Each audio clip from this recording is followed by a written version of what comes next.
think it's recording now, so we'll start. Everyone, welcome Abraham Paik.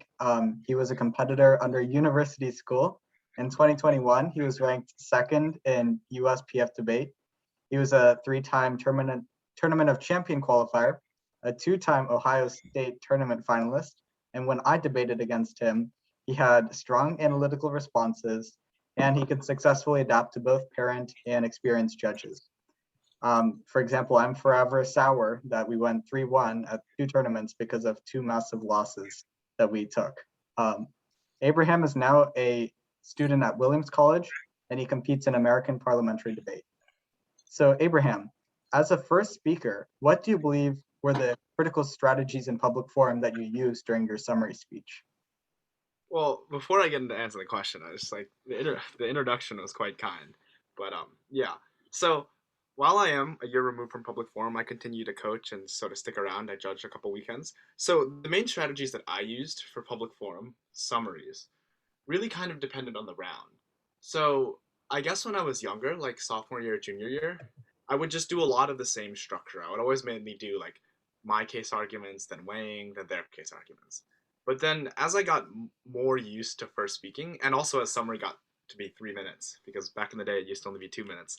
But when they increased the summary time, and as I got more used to summary, I started playing around more with the structure of the speech. So there were rounds in which I felt that the weighing analysis was the most important, so I would start there. If we win our argument about, I don't know, recession, then that beats all their arguments about whatever, here's some reasons why, and then I would get into the argument debate. Or other rounds where I felt that we had some really strong round-winning defense on their case, so I would start with their case, and then talk about, I don't know, whatever else, and then my case. So I guess in terms of structure of summary, it's a really difficult question to answer just flatly, and it has to do a lot with the debater's style too. So some people do better attacking their opponent's case first and then rebuilding their case later, but other people do better the other way around. So I would recommend doing like a process of trial and error, trying out both styles in a practice round, see what feels better for you. And, in the heat of the round, if you feel like, this is what I got to do to win the round, go for it and try it and see what happens. So yeah. Sounds good. Second question, going into state and national tournaments, for example, like the NSDA Nationals, what was your kind of strategy with your cases? Did you choose to have a diverse amount of arguments, or in contrast, did you kind of focus on having a narrative, maybe a central theme or a central argument? So I was always a fan of narrative cases for the most part. Whenever we competed locally, so we competed in Ohio from Cleveland, and it's a pretty lay like state. I'm not sure where other people are debating from, but Ohio, at least by my standards, is quite lay. So whenever we would go into Ohio competitions, we'd always try to make sure our case was, nice and short, so I wasn't speaking too quickly. We'd like to make our arguments central around a general theme or narrative or idea for the round. And then my partner Daniel and I, junior and senior year, we'd like sit on the bus, and on the way to the tournament, we'd like think about ways in which our narratives, like we would craft the narrative around the case, craft the case around the narrative, and really sort of spend some time thinking about how we wanted our overall message to be presented, especially in these lay rounds of Ohio tournaments. For national circuit competition, I guess it really depended on the judge pool. So, for example, if we were going to a tournament and we knew that a lot of the judges were very technical, we would kind of, have more freedom in making the case longer. So sometimes up to 200, 300 words longer than what I would read normally. And then we would also generally not focus as much on a central narrative and more focus on just more strategic arguments. So maybe arguments, we would have cases that were full of arguments that weren't necessarily didn't necessarily work together to make a coherent narrative, but were more strategic in that they addressed more different parts of the topic area, and usually we can catch opponents off guard with multiple different case arguments like that. So I guess it really depends on what kind of competition you're going to. And it's also a matter of style too. Makes sense. In terms of rebuttal and later on speeches, how did your team collaborate to get work done? For example, block files, rebuttal arguments. How was that all organized, and how did you compile those arguments? Yeah, so I guess a preface to the answer here is that I was incredibly fortunate to go to a school that had a very, very established debate program. University School in Cleveland, Ohio is one of the best programs in the nation and is full of lots of strong debaters and strong coaches and like strong veterans.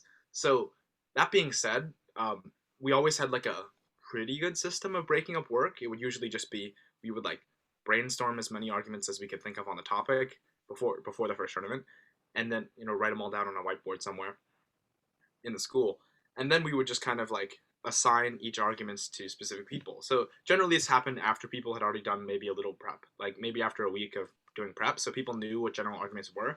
So perhaps maybe I knew one argument really well because I spent a lot of time researching it. So then the captain of the team would assign me to do the blocks for that argument. And maybe my partner Daniel had another argument that he was looking into a lot. So the captain would assign him to do that argument. And it was a lot of just like, here are these arguments on the board. Does anyone want to take this one? And someone would be like, oh, I'll take that one. Does someone want to take this one? And someone else would be like, oh, I'll take that one. But so everyone had assignments, usually one or two arguments, maybe sometimes three, that you had to sort of cut or find responses, like, I don't know, 3 or 5 responses or something like that to each argument in like a week or 2 weeks or something like that. And then also people would just generally be looking at the block sheet. So like as this kind of happened, and throughout the month of competition often we would find new arguments or arguments that we hadn't thought of originally. So we'd add those to the block sheet and then, get a couple people working on those ones. And then also people would just scroll through the block sheet and see, oh, hey, this argument right here needs some responses. Abraham, why don't you work on those responses? I'm like, okay, sure. Or like, Daniel, why don't you work on those responses? So over the time, we would find what the block sheet was missing and sort of add to it. But at the beginning, it would just kind of be assigned and then people would do work. I understand that system doesn't really work well when teams are smaller or perhaps don't have the same like widespread like resources in terms of the fact that like basically every member on our team could find and cut good blocks. But I guess for like smaller teams, I would recommend a system of trying to think about what arguments are the most important on any topic, right? So while I could sit here and generate maybe 50 arguments for any resolution, the most common are probably going to be maybe 3 arguments on each side. So if you have limited resources, I would recommend maybe brainstorm as many arguments as you can, because that's always a good thing. And then just focus on the couple that you believe are going to be the most pertinent in this topic, maybe the most stock arguments, like the things that you find on the first page of Google, that kind of thing. And then split up those arguments to however many people you have on the team. And obviously continuously work with the other people on the team too. For example, even if you like aren't working on a said block argument, like for example, if you find a good block to an argument that maybe it wasn't assigned to you, you should still cut it and put it in the block sheet because that still helps everybody. Sounds good. On a typical day of debate practice, what did you do? And when major tournaments were happening or approaching, did you change the way you prepared or practiced during a debate session? Yes. So we did a lot of different things in practice. So again, I think this goes back to like my place of like being like very fortunate in having like a very strong debate program. But we had practice 2 or 3 times a week usually, and we would have like an upperclassman, a captain lead it, and as well as a coach. So we have a lot of resources to run practice. But generally, practices either consisted of practice rounds, which pretty self-explanatory. We would like figure out who was going to be in the practice round before the actual practice, so people could like make sure they have cases ready. We would also do stuff like argument discussion, brainstorming. We would assign blocks, like I just explained. We would also some days before tournaments, especially big tournaments like national tournaments, like I don't know, if the national tournament was on the weekend and this is like Thursday or whatever, and we realized that our blocks are like severely lacking in multiple areas, we would just sit down and then work for a couple hours and just like grinding out blocks to make sure like the block sheet's in a good place. We would also do drills and stuff like practicing, doing redos from past tournaments or working on stuff like that. And then we would also just talk about different strategies and different arguments that we heard, especially after coming back from a tournament. Right. With novices, so then as novices sort of filtered into the team too, our practices would begin to tailor a little bit more towards them and helping their development. So as more friends got on the team, we would target practices to like, how to write a case, what is a contention, like what are blocks, how you can find them, how to do research, how to cut cards. And then eventually once they got past, like the very fundamentals, we would start moving towards like, given that you have these contentions now, let's do a practice round. And then we do lots of novice practice rounds and things like that with like lots of feedback and stuff like that. But yeah, there was a wide range of practice activities that we did. Excellent. When it comes to crossfire now, what was your primary goal with the 3 crossfires, right? First crossfire, second crossfire, and grand crossfire. So what was in your opinion, the goal of these speeches or crossfires? And then were your questions specifically focused on analytical ideas, evidence, or a mixture of both? Yeah, so I think crossfire is actually like a super underrated part of debate. Um, it's actually incredibly, I believe that it's quite powerful, and even in all kinds of rounds, right? I feel like there's a general like notion or belief that crossfire doesn't matter in tech rounds, but it can be just as important in rounds in which you have a technical judge as it is in a round where you have lay judge. It's probably more important in lay rounds because the lay judges will generally pay attention very heavily to what's being said in cross.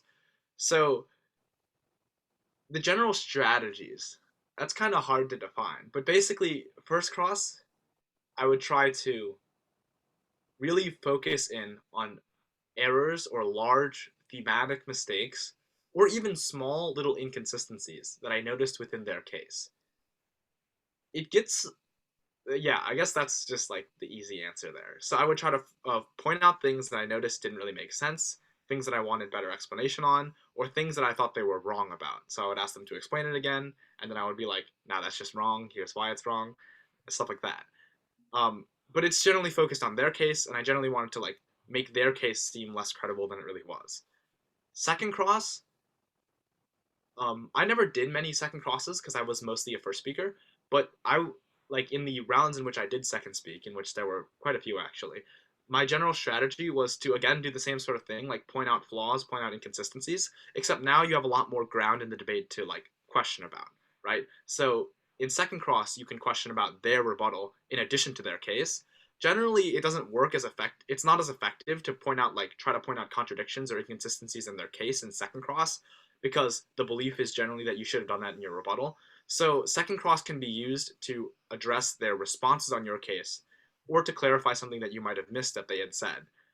I think some of the higher level debaters would use second cross to sort of begin to respond to their opponent's responses on their case.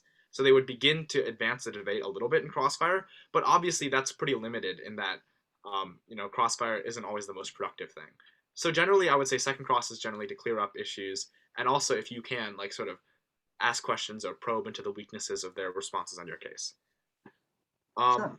And then grand crossfire is really tricky because I feel like oftentimes teams that feel like they're ahead in the round could end up losing ground in grand crossfire by appearing maybe less confident or maybe like walking into some sort of contradiction or just like giving the other team too much time, or teams that, yeah, so it could be bad for teams that are ahead, and it could also just be like a general confusing and like heated moment where like a lot of people try to talk at once. So I would say that the strategy in Grand Crossfire that I like to do a lot was just to try to focus a lot on just random like bits of defense on their case that I did not extend in summary. So it's kind of complicated, but basically they would usually be like, I don't know, a number of responses on their case, and I would only go for a couple of them in summary because summary's not that long. But then I would spend Grand Cross talking about the other things or other inconsistencies or other flaws that I noticed in their case or in their extensions or just in their ideas in general. Things that I didn't really like to do in Grand Cross is to focus a lot on my own case, right? So when they started probing me about my arguments or the things that I did or the responses that I didn't address, you want to generally like address those as quickly as you can in the crossfire and then move away from them. Because generally I found that it works best to spend the majority of crossfire addressing their case and their issues, because then you can end up muddling their arguments if like the round's really bad and like you need like some way to like make their arguments seem less clear, you can muddle them a little bit in Grand Crossfire while also keeping your arguments kind of clean and off to the side. In terms of whether or not I use like evidence or analytics in first Crossfire, I would generally try to stick to analytics. You want to stick to things that are logical and or common knowledge. The more in depth or the more specific of a piece of evidence you cite, the less likely the judges to like believe it in the first place. But it's also generally gets like crossfire like decreases in quality when you start going into like really specific evidence. So if you're going to use evidence, it has to be things that are like very common knowledge or things that would seem obvious to people, or it has to be seems like generally uncontestable facts. Like in crossfire, if you're talking about how the United States has had like, I don't know, 20 years of consecutive economic growth, And I'm like, well, what happened in 2008 then? And you're like, I don't know, the 2008 recession happened is what happened, right? Like that's like a pretty common accessible piece of information that's Right. like I don't really need a card for. Like that's the kind of information I would use in first crossfire. You don't want to use specific cards. And this is really important because there's a large pitfall that I notice with a lot of younger debaters, especially first speakers, where they like their opponent reads a case and they're like, "Ooh, I know that case. We have blocks to it." And the first speaker will go up in first cross and just start reading off all these blocks. They'll be like, "So your case says economic growth goes up, but how do you respond to Brookings 2020 that says that economic growth will go down when this actually happens?" That's generally the worst kind of crossfire, and it's bad for a couple reasons. Like, firstly, they're not really questions; they're just like statements about blocks. And Right. secondly, if the other first speaker is good, it gives the other first speaker the chance to respond to the responses before they're even read in speech, right? So it makes it much harder for you as the first speaker's second speaker, because then when your second speaker tries to give a rebuttal, all of the responses have already been addressed by the opponents. So it makes it much more difficult in the rest of the round. Sure. All right. As a former debater who now judges at tournaments like the Apple Valley Debate Tournament, did you notice any recurring issues when you were judging varsity level debaters? Ooh. Um, I think the most common piece of feedback that I gave to every single round, basically all my rounds, maybe a couple that I didn't give, was that everyone in debate can be doing more weighing. And I'm sure this is like something that a lot of tech judges say all the time, or a lot of people who say they're tech judges say all the time. But I really think it's true. And I really think that weighing, just as a concept, is the way in which you can take your debating from like, I don't know, like good to like outstanding. Like it's the last like I don't know 20% of the way to make you like really really good. It's the difference between like going 3-1 and 4-0 in most cases, like that kind of thing. So I think the most fundamental idea about weighing that is not necessarily clear to most debaters is that weighing simply means argument comparison. You're just comparing two different things and you're explaining why one's better, right? So the important thing is that weighing is not like exclusively for impacts, right? A lot of people just say like, "Oh, our impact on recession outweighs because on scope." And then like that's it, right? But every single thing in a debate round, every single thing that's like clashed or fought over on which both sides read different arguments on can be weighed, right? So you can weigh different links into an argument, right? If you read an argument and they read a link turn on it saying that the link is like false or whatever, or they have another link into it, you can compare the links. If you read evidence and they say counter evidence, you can compare or weigh the evidence. If you say like if you say an impact, they say an impact, you can compare the impacts. That's like conventional weighing. If you say a warrant and they say a warrant, you can compare the warrants.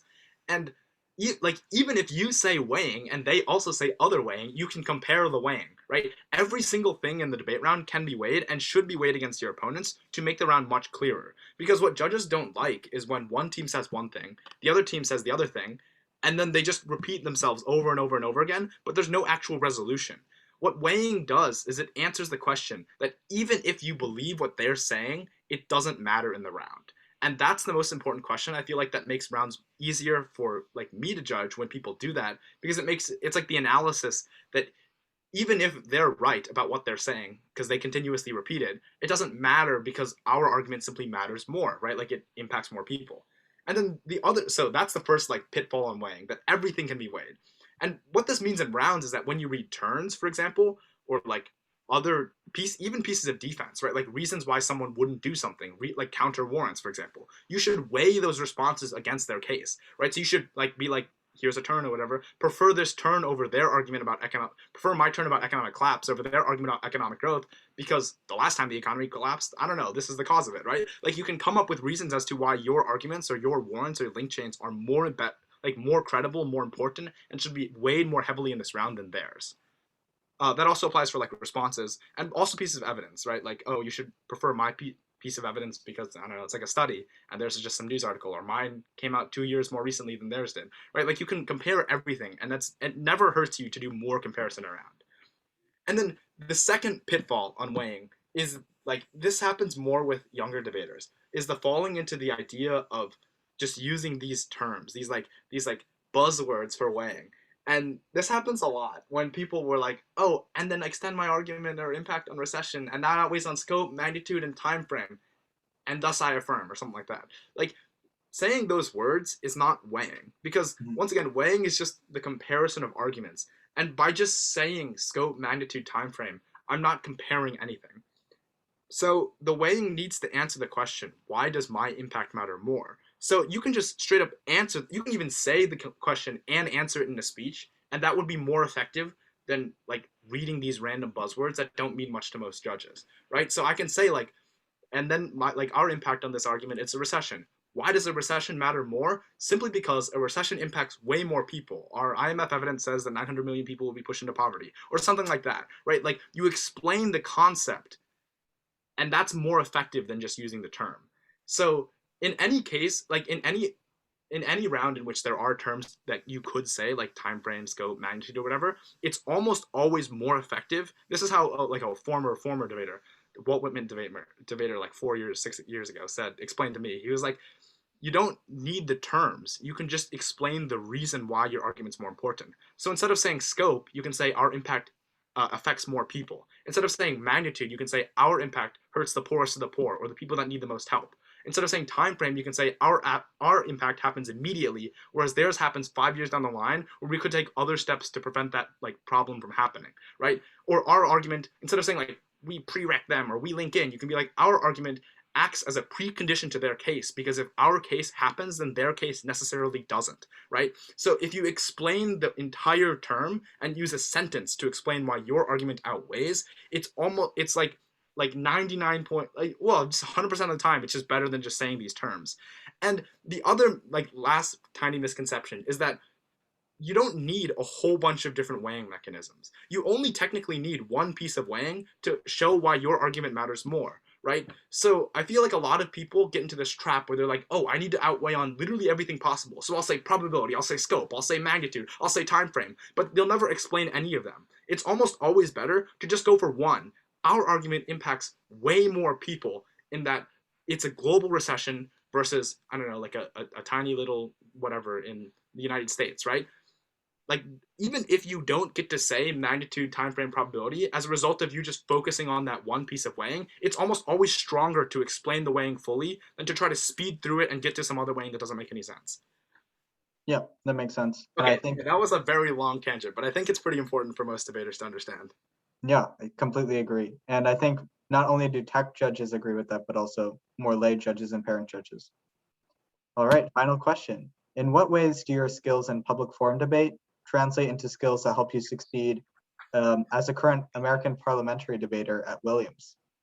So, um, this is a fun question, right? So, debate in college, at least APTA, is like different from PF in a lot of ways. Like the first probably most jarring difference is that there's no set resolution.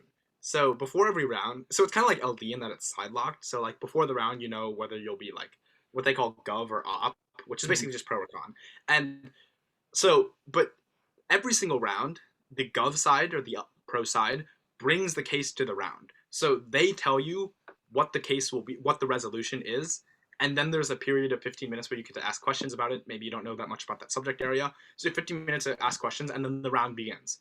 So the side that tells you this is the thing that we are going to be debating about today, and then you just have to debate about it. Like as the con side, we just got to come up with it on the spot. And so that's probably the most jarring difference. And then there's also no prep time. So the speeches are longer. They're 6.5 minutes, 7.5 minutes. The majority of the speeches are 7.5 minutes, but it goes 6.5, 7.5, 7.5, 7.5. Wait, no. It goes 7.5, 8.5, 8.5, 8.5, 4.5, 5.5. So it's kind of weird. But the speeches are longer, so you have more time to do more things. And Mhm. then, but there's no prep time in between speeches. So as soon as the like one speech ends, you basically just have the time at which it takes to stand up and start speaking until you start speaking. So you basically have 5 to 10 seconds to like prepare before you start speaking. Oh, and the last thing is that there's no evidence. Um, Oh, it's just like all analytics. So everything is analytical and everything is warrant based because and it makes sense, right? Because if the pro team is a side that brings the like the topic to the round, it would be unfair if they just get to cite all this information that you don't know about, right? Like if they're talking about some super obscure thing that I've never heard of before, and then they just give me all these like super specific pieces of evidence that I've never even heard before either, it's almost impossible for me to engage in the round.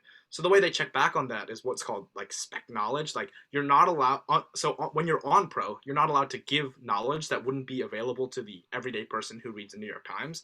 Is like the standard. This is a little unclear, but like that's what it is. But when you're on but the fun part is that when you're on con, there is no burden. So you can give as many pieces of specific information that you know about something.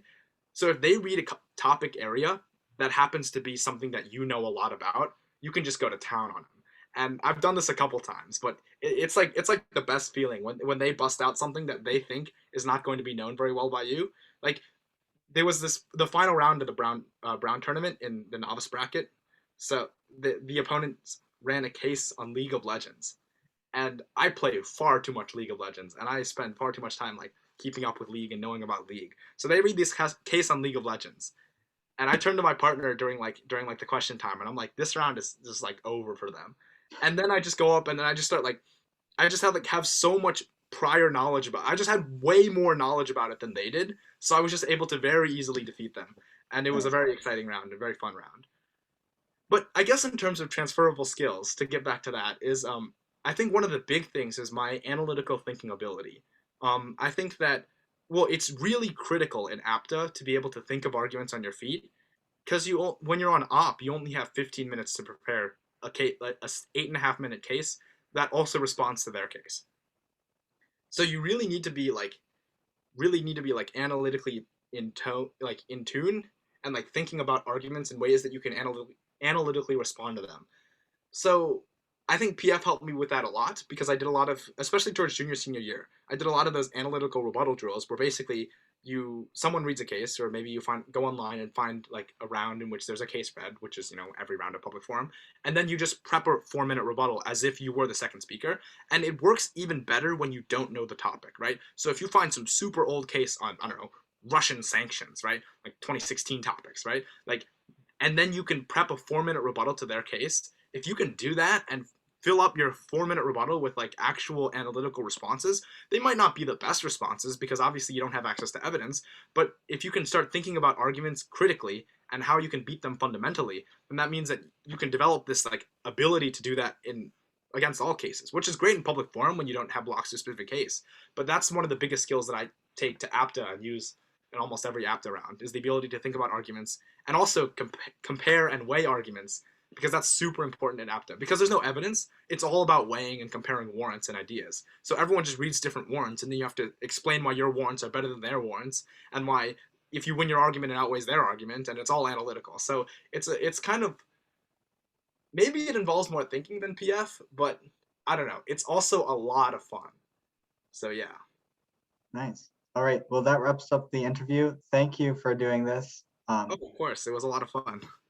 Yep. All right. I'll pause the recording now.